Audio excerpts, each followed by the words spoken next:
In an emergency, trained professionals from different fields come together to try to save a life. This story is not a recreation. It's a look at the trauma services in Fort Lauderdale, Florida on January 31st, 1994.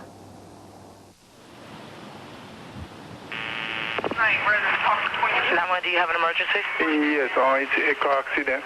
Where's the car accident at? Northwest Night Avenue. Anyone injured? It's a motorcycle. Yeah, there is someone injured. A motorcycle in a car? In the car, yeah. Is it in a parking lot or in the street? No, it's right on the street. Okay, we'll get someone out. All right. The simple fact of the matter with motorcycles, if you're going 50 miles an hour and you come to a sudden stop, you're going to get hurt. 49-year-old Ed San Jose is brought to Broward General Medical Center and put under the care of Surgeon Ralph Guarneri. Who is this? The motorcycle or vehicle? It's a motorcycle. Motorcycle versus car, the car usually wins. It's the borderline patients, the ones that need definitive treatment within the first hour, where you can make a difference. Take a deep breath, Chief. All right, listen, does your belly hurt you? 148 over 108. Yeah, all right, fine. He had abdominal injuries, blood in the chest, and a potential cervical spine injury.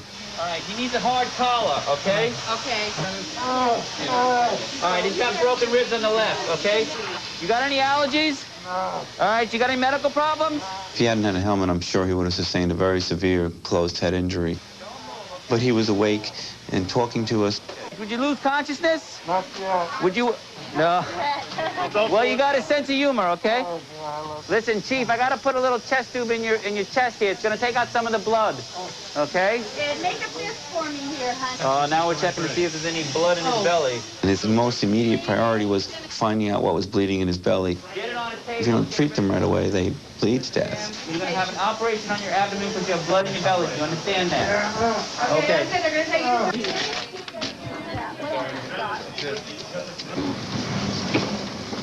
Hi, this is Cindy calling from Broward General Emergency Room. I'm calling on behalf of CLD San Jose.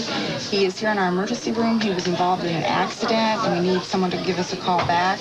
I'm calling at 7:35 on Monday evening. Thank you. Bye-bye. It was less than 30 minutes from the time he hit the door to the time he got to the operating room. He had a lot of blood in his belly from bleeding from the spleen. And the spleen is out now because it would have been too difficult to repair it and he would have lost too much blood. He's 50 years old, so we're not real concerned with any type of problem without his spleen. Diaphragm's okay. Liver looks pretty good. He's been very stable throughout the case.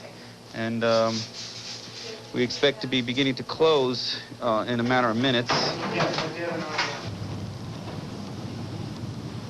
I can't tell you anything 100%. You know, nothing is guaranteed, okay? The next day, Ed's sister, Nona Anyabeni, gets an update on his condition. We think everything will improve. It's just going to take time, you know? We do have a very special relationship. It just meant a lot for him to know that I was there and for me to be there. I mean, that's a step in healing. Well, I'm real glad you found our numbers. Ed's youngest sister, Lenora Anderson, is also by his side. Ed's my only brother. When I think of how lonely he must have felt laying there, knowing we didn't know, because that's got to be a lonely, scary feeling for someone. Ed's friends, Pedro Vasquez and Michael Hill, also came to the hospital. He was about 8-9 blocks from home. He is a Vietnam veteran. There's a place called Veterans Multipurpose Center, and they've given us a place to live. They gave us a chance to get back on our feet. He is the resident manager. He's helped me out quite a bit, and I've done everything I can for him also.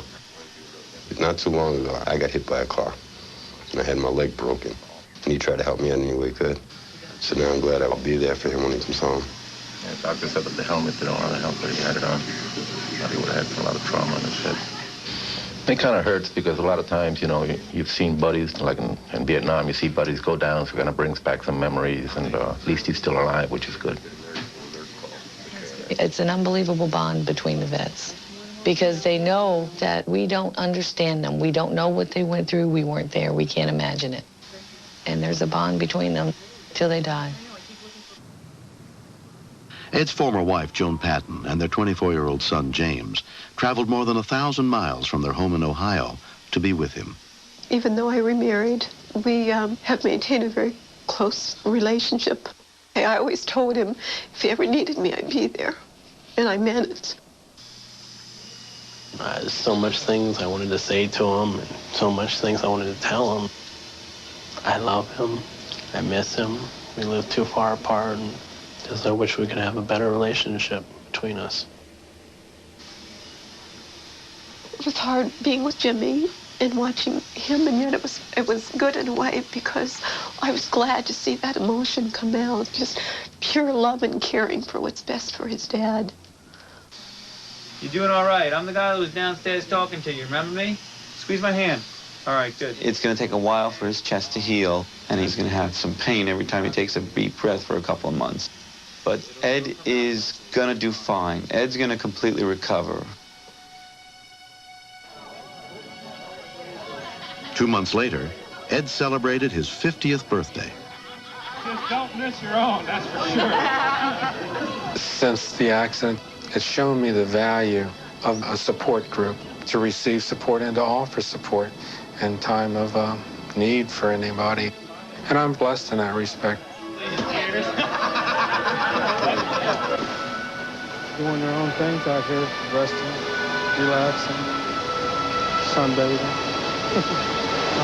Joan has been a very, very good, true friend. Wow. A number of others, too.